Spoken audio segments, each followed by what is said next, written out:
নমস্কাৰ, মোৰ নাম ভৱজিৎ চৌধুৰী। মোৰ ঘৰ অসমৰ বজালী জিলাত।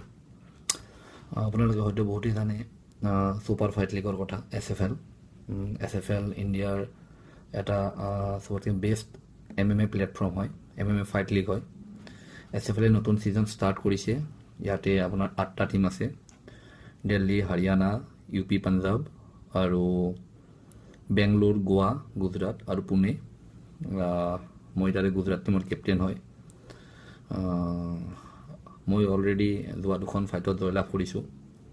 মোৰ নেক্সট ফাইটখন নেক্সট ছানডে আছে। এছ-এফ-এলৰ ফাইটবিলাক আপোনাৰ লাইভ টেলিকাষ্ট হয় ছনী ESPN চেনেলত ৰাতি 7টাৰ পৰা 9টালৈকে। আপোনালোকে মোক বহুত ছাপোৰ্ট কৰি আছে। আপোনালোকৰ আশীৰ্বাদ আৰু ছাপোৰ্টৰ কাৰণে মই আজি ষ্টেজটো পাইছোঁ। আগলৈ আপোনালোকে এনেকৈ মোক ছাপোৰ্ট কৰি থাকিব আৰু এনেকৈ ছাপোৰ্ট কৰি থাকিলে মই নিশ্চয় আৰু ভাল ৰিজাল্ট দেখাব পাৰিম। ধন্যবাদ।